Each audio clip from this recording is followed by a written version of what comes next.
Study visa ਦੇ ਮੁੱਦੇ ਤੇ ਮੈਂ ਬਣਾਂਗਾ ਤੁਹਾਡੀ ਆਵਾਜ਼। ਕੰਸਲਟੈਂਟ ਨੂੰ ਪੁੱਛਾਂਗੇ ਸਿੱਧੇ ਸਵਾਲ ਤੇ ਤੁਹਾਨੂੰ ਮਿਲਣਗੇ ਤੁਹਾਡੇ ਸਵਾਲਾਂ ਦੇ ਜਵਾਬ।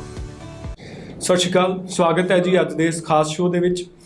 ਅੱਜ ਦੇ ਸ਼ੋਅ ਦੇ ਵਿੱਚ ਕੈਨੇਡਾ ਨੂੰ ਲੈ ਕੇ ਕਈ ਇੰਪੋਰਟੈਂਟ ਗੱਲਾਂ ਕਰਾਂਗੇ, ਜਿਨ੍ਹਾਂ ਵਿੱਚ ਸਭ ਤੋਂ ਪਹਿਲਾਂ ਕੈਨੇਡਾ ਦੇ ਕਰੰਟ ਅਪਡੇਟਸ ਦੀ ਗੱਲ ਕਰਾਂਗੇ, ਕਿਉਂਕਿ ਫਲਾਈਟਸ ਸ਼ੁਰੂ ਹੋਣ ਦੇ ਨਾਲ ਹੀ ਇੱਕ ਬਹੁਤ ਪੋਜ਼ਿਟਿਵਿਟੀ ਆਈ ਹੈ ਤੇ ਬਹੁਤ ਸਾਰੀਆਂ ਚੀਜ਼ਾਂ ਨਵੀਆਂ ਵੀ ਜੁੜੀਆਂ ਕੈਨੇਡਾ ਦੇ ਸਿਨਾਰੀਓ ਦੇ ਵਿੱਚ। ਉਹਨਾਂ ਦਾ ਕੀ ਅਸਰ ਪਏਗਾ ਉਹ ਡਿਟੇਲ ਦੇ ਵਿੱਚ ਜਾਣਨ ਦੀ ਕੋਸ਼ਿਸ਼ ਕਰਾਂਗੇ।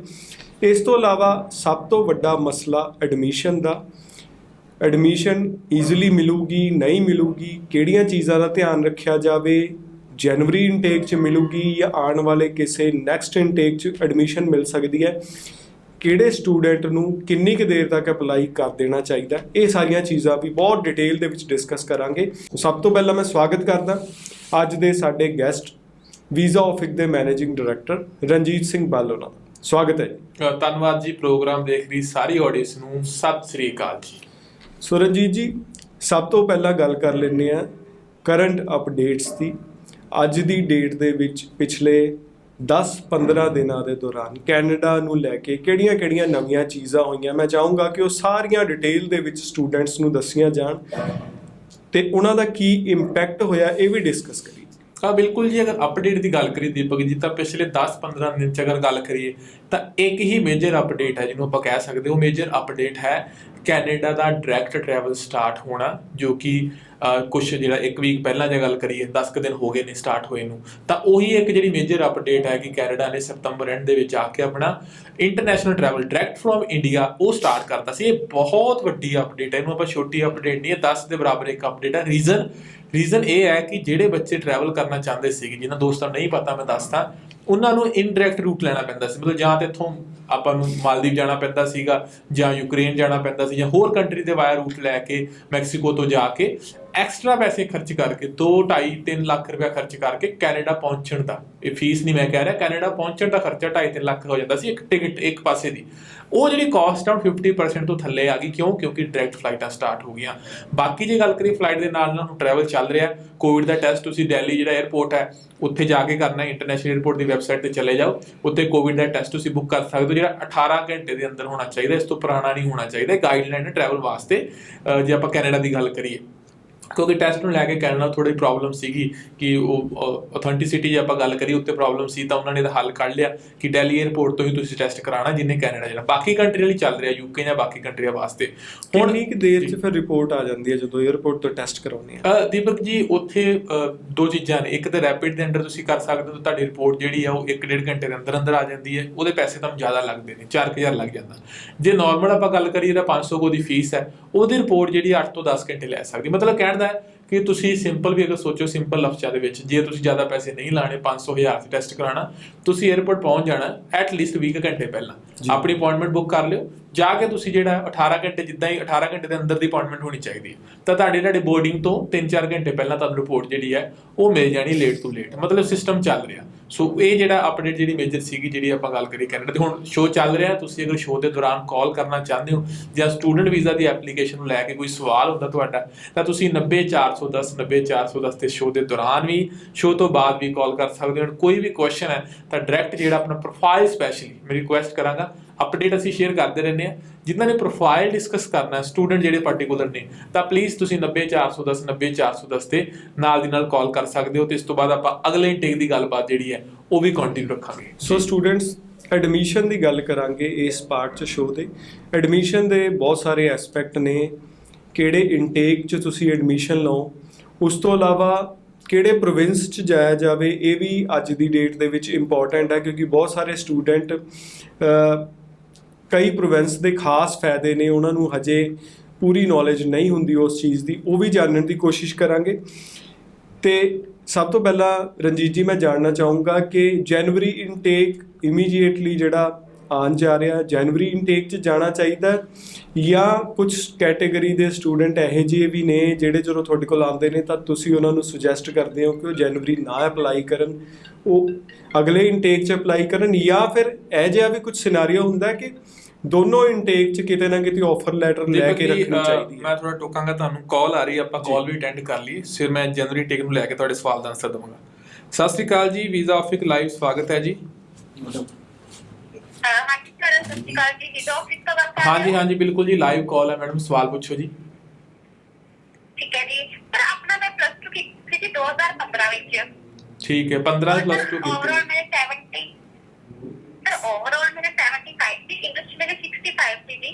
ਔਰ ਸਰ ਉਸ ਤੋਂ ਬਾਅਦ ਮੈਂ ਆਰਟਸ ਕੀਤੀ ਸੀ ਜੀ, 2000 ਚ ਮੇਰਾ 5.5 ਹੈ, ਪਰ ਉਸ ਤੋਂ ਬਾਅਦ ਸਰ 2021 ਤੱਕ ਮੇਰਾ ਗੈਪ ਹੀ ਚੱਲ ਰਿਹਾ ਜੀ। 15 ਤੋਂ ਬਾਅਦ ਤੁਸੀਂ ਕੋਈ ਗ੍ਰੈਜੂਏਸ਼ਨ ਵਗੈਰਾ ਨਹੀਂ ਕੀਤੀ ਬੱਚੇ? ਬਹੁਤ ਗੈਪ ਹੋ ਜਾਂਦਾ ਹੈ। ਆਪਾਂ ਕੀ ਕੀਤਾ ਇੰਨਾ ਟਾਈਮ? ਅਪਲਾਈ ਵਗੈਰਾ ਕੀਤਾ ਸੀਗਾ ਕਿਤੇ? ਨਹੀਂ ਸਰ, ਮੈਂ ਗ੍ਰੈਜੂਏਸ਼ਨ ਨਹੀਂ ਕੀਤੀ, ਮੈਂ +2 ਤੋਂ ਬਾਅਦ ਆਰਟਸ ਕੀਤੀ ਹੈ ਜੀ। ਬਹੁਤ ਟਾਈਮ ਹੋ ਗਿਆ। ਦੇਖੋ ਸਵਾਲ ਕਿਹੜੀ ਕੰਟਰੀ ਨੂੰ ਲੈ ਕੇ ਤੁਹਾਡਾ? ਸਰ ਮੈਂ ਕੈਨੇਡਾ ਬਾਰੇ ਪੁੱਛਣਾ ਸੀ ਜੀ। ਤਾਂ ਮੈਂ ਦੇਖੋ ਲਈ ਕੈਨੇਡਾ ਤੇ ਭੁੱਲ ਜਾਓ, ਮੈਂ ਸਿੱਧਾ ਹੀ ਕਹਿ ਰਿਹਾ ਤੁਹਾਨੂੰ, ਕੈਨੇਡਾ ਭੁੱਲ ਜਾਓ। 15 ਪਾਸ ਆਊਟ ਬੱਚਾ 2015 ਦੀ +2 ਕੀਤੀ, 6 ਸਾਲ ਹੋ ਗਏ, ਗੈਪ ਇੰਨਾ ਪੈ ਚੁੱਕਿਆ, ਕੈਨੇਡਾ ਨੇ ਵੀਜ਼ਾ ਨਹੀਂ ਦੇਣਾ। ਸਟਿਲ ਆਪਾਂ ਯੂਕੇ ਟਰਾਈ ਕਰ ਸਕਦੇ, ਉੱਥੇ ਵੀ ਡਿਫਿਕਲਟ ਹੈਗਾ, ਕਿਉਂਕਿ ਹੋ ਸਕਦਾ ਕਿ ਤੁਸੀਂ ਯੂਕੇ ਵੀ ਐਲੀਜੀਬਲ ਨਾ ਹੋ, ਕਿਉਂਕਿ ਉੱਥੇ ਵੀ 17 ਪਾਸ ਆਊਟ ਨੂੰ ਮੰਗਦੇ ਜੇ +2 ਤੋਂ ਬਾਅਦ। ਗ੍ਰੈਜੂਏਸ਼ਨ ਕੀਤੀ ਹੁੰਦੀ ਫਿਰ ਆਪਣੇ ਕੋਲ ਆਪਸ਼ਨ ਥੋੜੇ ਵਧੀਆ ਹੋ ਜਾਣੇ ਸੀ। 2 ਚੋਂ 5.5 ਨੇ, ਇੰਨਾ ਗੈਪ ਪੈ ਚੁੱਕਿਆ। ਕੈਨੇਡਾ ਭੁੱਲ ਕੇ ਨਾ ਲਾਇਓ, ਯੂਕੇ ਵਾਸਤੇ ਟਰਾਈ ਕਰਨਾ, ਉੱਥੇ ਗੈਪ ਦਾ ਕੋਈ ਮੇਜਰ ਇਸ਼ੂ ਨਹੀਂ, but still we can try. ਤੁਸੀਂ ਆਪਣੇ ਡਾਕੂਮੈਂਟ ਭੇਜ ਦਿਓ, ਤੁਹਾਨੂੰ ਸ਼ੋਅ ਤੋਂ ਬਾਅਦ ਵੀ ਕਾਲ ਆ ਜਾਏਗੀ। ਕੈਨੇਡਾ ਭੁੱਲ ਕੇ ਨਾ ਲਾਇਓ, ਨਹੀਂ ਤਾਂ ਤੁਸੀਂ ਮੈਨੂੰ 6 ਮਹੀਨੇ ਬਾਅਦ ਕਾਲ ਕਰੋਗੇ ਕਿ ਰਿਫਿਊਜ਼ਲ ਆ ਗਈ। ਮੈਂ ਸਿੰਪਲ ਸਟ੍ਰੇਟ ਫਾਰਵਰਡ ਆਨਸਰ ਦੇ ਰਿਹਾ, ਤੁਸੀਂ ਬਹੁਤ ਲੇਟ ਹੋ ਚੁੱਕੇ ਹੋ ਕੈਨੇਡਾ ਲਈ। ਜਿਹੜੀ ਕੰਟਰੀ ਦਾ ਮਿਲਦਾ ਜੇ ਯੂਕੇ ਐਂਡ ਯੂਐਸ, ਆ 2 ਆਪਸ਼ਨ ਰਹਿ ਸਕਦੇ, ਨਹੀਂ ਤਾਂ ਤੁਹਾਡੇ ਕੋਲ ਸਿੰਗਾਪੁਰ ਵਗੈਰਾ ਹੀ ਬਚਣਾ ਬਾਅਦ ਚ ਐਂਡ ਆਫ ਦੀ ਡੇ। ਤਾਂ ਆਪਾਂ ਯੂਕੇ ਤੇ ਯੂਐਸ ਲਈ ਟਰਾਈ ਕਰ ਲੈਂਦੇ ਹਾਂ, ਤੁਹਾਨੂੰ ਕਾਲ ਆ ਜਾਏਗੀ, ਤੁਹਾਨੂੰ ਡਿਟੇਲ 'ਚ ਗਾਈਡ ਕਰਦੇ ਹਾਂ। ਕੈਨੇਡਾ ਭੁੱਲ ਜਾਓ, ਮੈਂ ਸਿੱਧਾ ਕਹਿ ਰਿਹਾ ਤੁਹਾਨੂੰ ਔਨ ਰਿਕਾਰਡ, ਕੈਨੇਡਾ ਤੁਹਾਡਾ ਐਲੀਜੀਬਲ ਨਹੀਂ ਬਣਦਾ। ਠੀਕ ਹੈ, ਠੀਕ ਹੈ। ਅਗਰ ਮਤਲਬ ਸਰ ਮੈਂ ਆਪਣਾ ਗ੍ਰੈਜੂਏਸ਼ਨ ਵਗੈਰਾ ਅਗਰ +2 ਤੋਂ ਬਾਅਦ ਦੇਖੋ ਹੁਣ ਪਤਾ ਕੀ ਹੈ, ਗ੍ਰੈਜੂਏਸ਼ਨ ਕਰੋਗੇ 3-4 ਸਾਲ ਲੱਗ ਜਾਣੇ, ਵਿਚਲੇ ਗੈਪ ਨੂੰ ਕੀ ਕਰੋਗੇ ਤੁਸੀਂ ਨਾ? ਸਟੱਡੀ ਗੈਪ ਤੇ ਹੋ ਗਿਆ। ਕੈਨੇਡਾ ਫਿਰ ਵੀ ਡਿਫਿਕਲਟ ਹੋਣਾ, ਬੈਟਰ ਆ ਕਿ ਜਿਹੜੀ ਕੰਟਰੀ ਦਾ ਵੀਜ਼ਾ ਮਿਲੇ ਨਾ, ਉੱਥੇ ਜਾ ਕੇ ਅੱਗੇ ਫਰਦਰ ਪਾਥਵੇ ਵਗੈਰਾ ਯੂਜ਼ ਕਰ ਸਕਦੇ ਕਿ ਕੁਛ ਨਾ ਕੁਛ ਹੋ ਜਾਏ ਅੱਗੇ ਚੱਲ ਕੇ। ਹੁਣ ਗ੍ਰੈਜੂਏਸ਼ਨ ਵੀ ਕਰ ਲਓਗੇ ਤੇ 3 ਸਾਲ ਬਾਅਦ ਟਰਾਈ ਕਰ ਸਕਦੇ, ਬਟ ਵਿਚਲੇ ਗੈਪ ਦਾ ਕੀ ਕਰੋਗੇ ਤੁਸੀਂ? ਉਹਦੇ ਇਸ਼ੂ ਰਹਿ ਹੀ ਜਾਣਾ। ਸੋ ਮੇਰੇ ਹਿਸਾਬ ਨਾਲ ਯੂਕੇ ਵਗੈਰਾ ਯੂਐਸਏ ਵਗੈਰਾ ਨਿਕਲ ਜੋ, ਜ਼ਿਆਦਾ ਸਹੀ ਹੈ, ਉੱਥੇ ਤੁਹਾਨੂੰ ਵੀਜ਼ਾ ਜਿਹੜਾ ਉਹ ਮਿਲ ਸਕਦਾ। ਠੀਕ ਹੈ, ਠੀਕ ਹੈ। Okay okay. ਤਰਜੀਤ ਜੀ, ਜਿਵੇਂ ਇਸ ਪਾਰਟਿਕੂਲਰ ਕੇਸ 'ਚ ਤੁਸੀਂ ਗੱਲ ਕੀਤੀ, ਇਹ ਕ੍ਰਾਈਟੇਰੀਆ ਕੀ ਹੁੰਦਾ ਹੈ ਕੈਨੇਡਾ ਦਾ, ਖਾਸ ਕਰਕੇ ਕਿੰਨਾ ਕੁ ਗੈਪ ਐਕਸੈਪਟ ਕਰ ਲੈਂਦਾ ਕੈਨੇਡਾ? ਦੀਪਕ ਜੀ, ਗੈਪ ਦੀ ਜਿਹੜੀ ਡੈਫੀਨੇਸ਼ਨ ਆਪਾਂ ਇਹਨੂੰ ਨਾ ਸਮਝਦੇ ਨਹੀਂ ਚੰਗੀ ਤਰ੍ਹਾਂ। ਗੈਪ ਨੂੰ ਆਪਾਂ ਇਹ ਸਮਝਦੇ ਹਾਂ ਕਿ ਹਾਂਜੀ ਮੈਂ ਜੌਬ ਕੀਤੀ ਹੈ, ਮੇਰਾ ਕੋਈ ਗੈਪ ਨਹੀਂ ਹੈਗਾ। 2 ਤਰ੍ਹਾਂ ਦੇ ਗੈਪ ਨੇ। ਇੱਕ ਹੈ ਐਜੂਕੇਸ਼ਨ ਗੈਪ, ਕਿ ਤੁਸੀਂ ਸਟੱਡੀ ਕਦੋਂ ਛੱਡੀ। ਉਸ ਤੋਂ ਬਾਅਦ ਹੁੰਦਾ ਕਿ ਗੈਪ ਦੀ ਐਕਟੀਵਿਟੀ। ਇਹ ਗੈਪ ਐਕਟੀਵਿਟੀ ਹੁੰਦੀ ਵਿੱਚ, ਜੇ ਆਪਾਂ +2 ਵਾਲੇ ਬੱਚੇ ਦੀ ਗੱਲ ਕਰੀਏ ਤਾਂ ਇੱਕ ਜੈਨੂਇਨ ਸਟੂਡੈਂਟ 4-5 ਸਾਲ ਨਹੀਂ ਵੇਟ ਕਰਦਾ, ਉਹ ਆਪਣਾ ਜਿਹੜਾ ਕਰੀਅਰ ਨੂੰ ਲੈ ਕੇ ਸੀਰੀਅਸ ਹੁੰਦਾ ਕੈਨੇਡਾ ਇਮੀਗ੍ਰੇਸ਼ਨ ਦੀ ਨਜ਼ਰ ਦੇ ਵਿੱਚ। ਤਾਂ ਇੱਕ 15 ਪਾਸ ਆਊਟ ਬੱਚਾ 16, 17, 18 ਦੇ ਵਿੱਚ ਕਿਤੇ ਪਹੁੰਚ ਚੁੱਕਿਆ ਹੋਵੇ, ਇਸ ਤੋਂ ਬਾਅਦ ਵੀਜ਼ਾ ਲੈਣਾ ਡਿਫਿਕਲਟ ਹੈ। ਇਹੀ ਹਾਲ ਜਨਵਰੀ ਦਾ। ਹੁਣ ਜਨਵਰੀ ਟੇਕ ਦੀ ਆਪਾਂ ਗੱਲ ਕਰ ਰਹੇ ਹਾਂ, ਜਨਵਰੀ ਟੇਕ ਜਿਹੜਾ ਉਹ ਨਿਕਲ ਚੱਲਿਆ, ਆਲਮੋਸਟ ਖਤਮ ਹੈ। ਬੱਚੇ ਕਈ ਅਜੇ ਵੀ ਲੇਟ ਨੇ, ਸੀਟਾਂ ਨਹੀਂ ਮਿਲ ਰਹੀਆਂ, ਬਹੁਤ ਮੁਸ਼ਕਲ ਨੇ, ਤਾਂ ਉਹ ਉਹਨਾਂ ਦਾ ਗੈਪ ਪੈ ਰਿਹਾ। ਜਿੱਦਾਂ 18 ਪਾਸ ਆਊਟ, 19 ਪਾਸ ਆਊਟ। ਹੁਣ ਇਹ ਬੱਚਾ ਜਿਹੜਾ ਜਿੱਦਾਂ ਗੈਪ ਵਧੀ ਜਾਣਾ, ਡੈਫੀਨੇਸ਼ਨ ਆਪਾਂ ਕੈਨੇਡਾ ਐਡਮਿਸ਼ਨ ਦੇਖੀਏ ਤਾਂ ਜੈਨੂਇਨ ਸਟੂਡੈਂਟ ਦੀ ਕੈਟਾਗਰੀ ਚੋਂ ਬਾਹਰ ਹੁੰਦਾ ਜਾਣਾ। ਬੈਟਰ ਹੈ ਯੂਕੇ ਵੀ ਆਪਸ਼ਨ ਅਵੇਲੇਬਲ ਹੈਗੇ ਨੇ, 17 ਪਾਸ ਆਊਟ ਤੱਕ ਐਡਮਿਸ਼ਨ ਮਿਲ ਰਹੀ ਹੈ, 16 ਨੂੰ ਮਿਲ ਰਹੀ ਹੈ। ਇਸ ਤੋਂ ਗੈਪ ਵਾਲਿਆਂ ਨੂੰ ਵੀ ਫਾਊਂਡੇਸ਼ਨ ਪ੍ਰੋਗਰਾਮ ਲੱਗ ਕੇ ਐਡਮਿਸ਼ਨ ਦੇ ਚਾਂਸਿਸ ਹੈਗੇ। ਜਿਹੜੀ ਕੰਟਰੀ ਦਾ ਬਣਦਾ ਨਾ, ਆਪਾਂ ਕਈ ਵਾਰ ਸੋਚਦੇ ਹਾਂ ਕਿ ਮੈਂ ਕੈਨੇਡਾ ਜਾਣਾ, ਆਪਾਂ ਪ੍ਰੋਫਾਈਲ ਨਹੀਂ ਦੇਖਦੇ।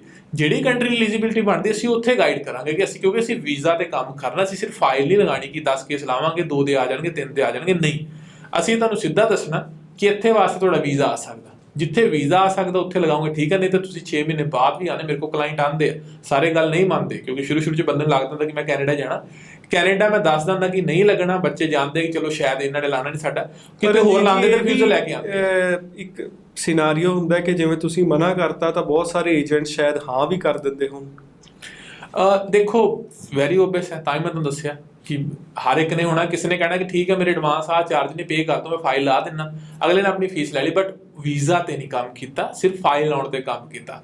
ਅਗਰ ਸਾਡੀ ਟੀਮ ਹੈ, ਅਸੀਂ ਵੀਜ਼ਾ ਤੇ ਕੰਮ ਕਰਦੇ, ਸਾਡੀ ਪ੍ਰੋਸੈਸਿੰਗ ਫੀਸ ਜਿਹੜੀ ਹੈ ਬਹੁਤ ਨੋਮੀਨਲ ਜੀ ਦੀਪਕ ਜੀ। ਸਾਨੂੰ ਵੀਜ਼ੇ ਦਾ ਹੁੰਦਾ ਕਿ ਸਾਡਾ ਵੀਜ਼ਾ ਆਉਣਾ ਚਾਹੀਦਾ, ਇਸ ਲਈ ਅਸੀਂ ਕੇਸ ਤੇ ਸਿੱਧਾ ਨਾ ਵੀ ਕਰ ਦਿੰਦੇ ਕਿ ਕੇਸ ਤੁਹਾਡਾ ਨਹੀਂ ਕੈਨੇਡਾ ਹੋਣਾ। ਤਾਂ ਜੇ ਅਸੀਂ ਪ੍ਰੋਸੈਸਿੰਗ ਦੀ ਗੱਲ ਕਰੀਏ ਤਾਂ ਅਸੀਂ ਵੀਜ਼ਾ ਤੇ ਕੋਸ਼ਿਸ਼ ਕਰੀਦੀ, ਨਾ ਕਿ ਸਿਰਫ ਨੰਬਰ ਤੇ ਕਿ ਫਾਈਲ ਲਾ ਦਈਏ ਤੇ ਚਲੋ ਜੀ ਠੀਕ ਹੈ। ਮੈਂ ਚਾਹੁੰਦਾ ਸੀ ਕਿ ਜਨਵਰੀ ਇਨਟੇਕ ਜਿਹੜਾ ਆਉਣ ਵਾਲਾ ਹੈ ਉਹਦੇ ਬਾਰੇ ਜਿਨ੍ਹਾਂ ਨੇ ਅਪਲਾਈ ਕਰਨਾ ਹੈ ਉਹ ਕੀ ਸੋਚ ਨਾਲ ਅਪਲਾਈ ਕਰਨ, ਕਿ ਜਨਵਰੀ ਇਨਟੇਕ ਦੀ ਆਫਰ ਲੈਟਰ ਜਾਂ ਉਸ ਤੋਂ ਨੈਕਸਟ ਇਨਟੇਕ ਦੀ ਆਫਰ ਲੈਟਰ ਵੀ ਲੈਣ?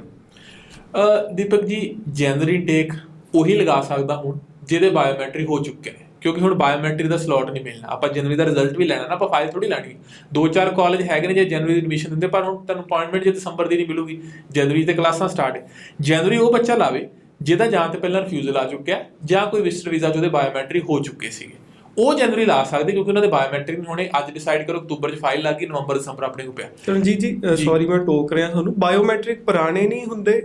ਵਿਜ਼ਟਰ ਵੀਜ਼ਾ ਕਿੰਨੀ ਕੁ ਦੇਰ ਤੱਕ ਗਿਆ ਹੋਵੇ ਜਾਂ ਕੋਈ ਏਦਾਂ ਦਾ 10 ਸਾਲ ਚੱਕਰ? ਦੀਪਕ ਜੀ ਬਾਇਓਮੈਟ੍ਰਿਕ ਜਿਹੜੇ ਹੋਣੇ ਸ਼ੁਰੂ ਹੋਏ ਨਾ, ਉਹ 18 ਤੋਂ ਸਟਾਰਟ ਹੋਏ ਜੀ। ਤੇ ਮਤਲਬ 28 ਤੱਕ ਵੈਲਿਡ ਹੈ। ਜਿਹਦੇ ਵੀ ਹੋਏ ਪਏ ਨੇ ਉਹਦੇ ਵੈਲਿਡ ਨੇ। ਸੋ ਅਗਰ ਵਿਜ਼ਟਰ 'ਚ ਹੋਏ ਨੇ ਤਾਂ ਉਹ ਵੈਲਿਡ ਆ ਤੁਹਾਡੇ।